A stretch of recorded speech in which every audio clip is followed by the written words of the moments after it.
আসসালামু আলাইকুম, কেমন আছেন সবাই? তো আজকে বালতির ভিতরে মাছ।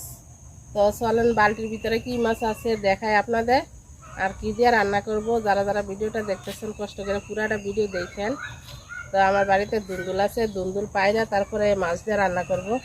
তো এই যে মাছ, আমার মনে হয় পৃথিবীতে সবচেয়ে বেশি চালাক মাছ এই মাছ, কারণ এই মাছ কাটতে গেলে বোঝা যায় কত যে চালাক। তো মাছ কাটতে নেই সুন্দর করে, এই মাছ কাটতে অনেক সময় লাগে। টাকি মাছ কাটতে নিতেছি, দেখেন ছাই মাখাই নিছি, কারণ টাকি মাছের ছাই না মাখাইলে টাকি মাছ কোটা অনেক কষ্ট, কাটাটা অনেক কষ্ট হয়ে যায়।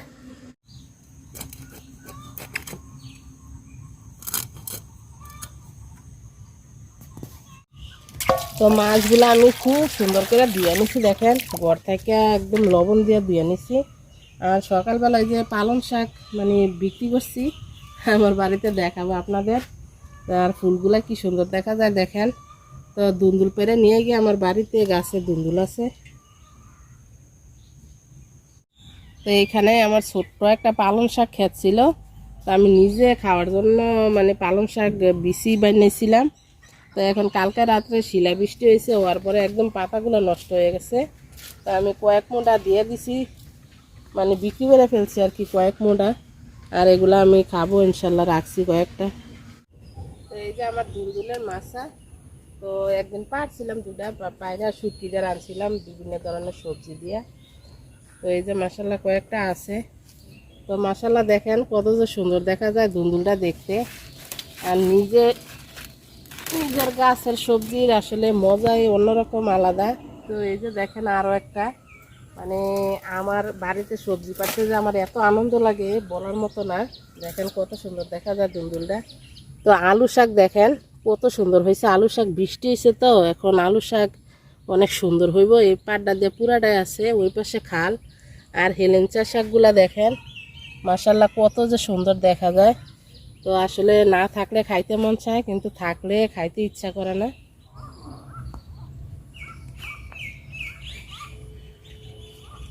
তো বৃষ্টি পাইয়া দেখেন আমার লাউ গাছগুলো মাশাল্লাহ কত সুন্দর হয়েছে, আগে মরা মরা ছিল।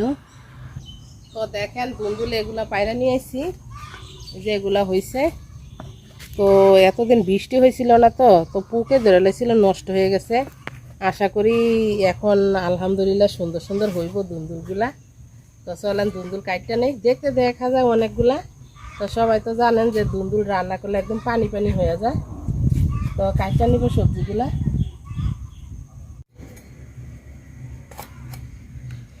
এত বড় দুন্দুলটা এখনো বাতি হয় নাই, নরমে আছে।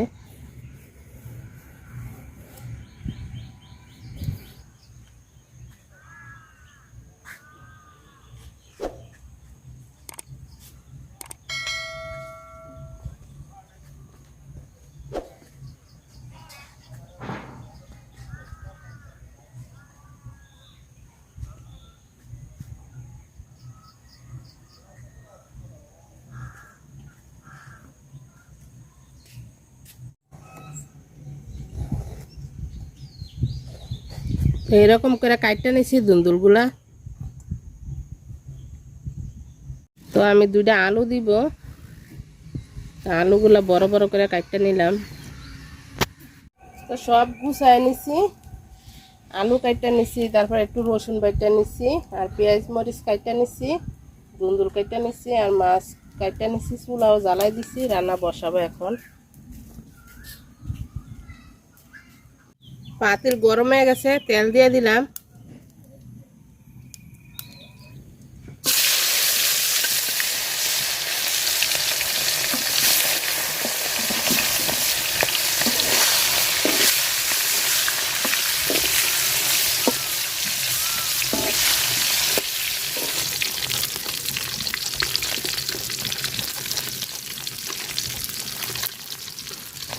মাছ ভাজা হয়ে গেছে, নামাই নিলাম।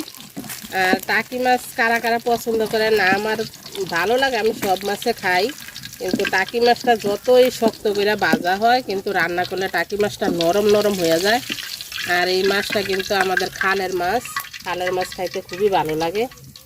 তো মাছ ভাজার তেলে আমি আলুটি ভাজা নিব।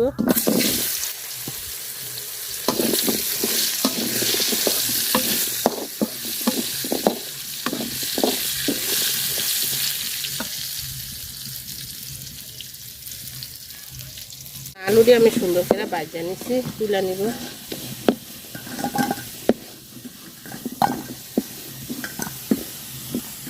তো পেঁয়াজ আর মরিচ দিয়ে দিলাম।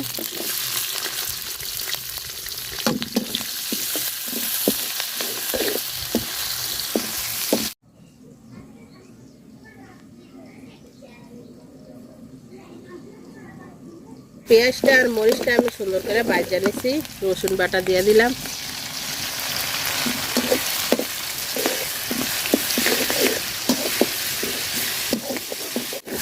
তো রসুনটা আমি তেলের সাথে সুন্দর করে ভাজা নিচ্ছি, পানি দিয়ে দিলাম, একটু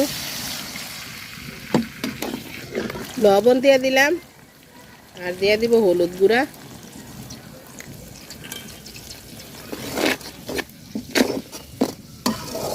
তো মশলাটা আমি সুন্দর করে কষায় নিচ্ছি। তো আলুটি আগে দিয়ে দিলাম, কারণ দুলদুল তো সিদ্ধ হইতে সময় লাগবে না, দুলদুল দেওয়ার সাথে সাথে পানিটা দেবো গা। তো আলুটা আগে সুন্দর করে কষায় নিব।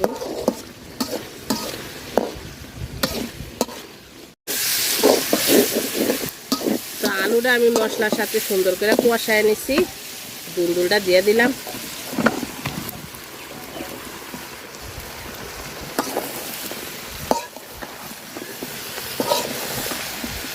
দুলদুল দেখতে কিন্তু অনেক সুন্দর কালারটা।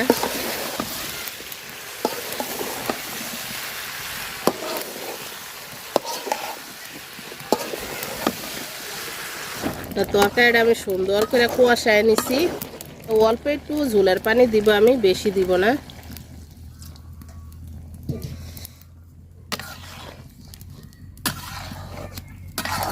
সিজনের প্রথম সবজি গরমের, আর কয়দিন পরে তো দুলদুল অ্যাভেলেবেল পাওয়া যাবে, কিন্তু এখন তো অ্যাভেলেবেল পাওয়া যায় না, বাজারেও পাওয়া যায় না। তো মাছ দিয়ে দিলাম।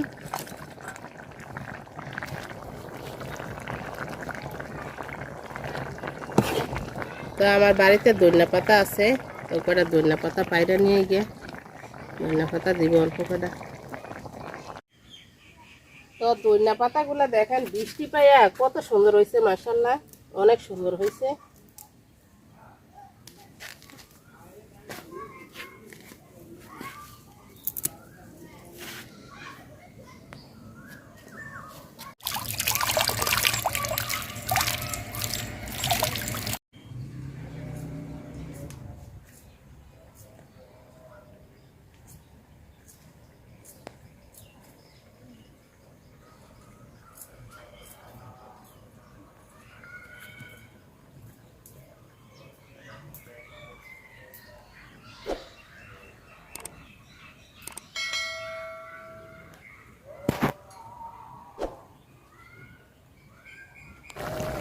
ধনিয়া পাতা দিয়ে দিলাম।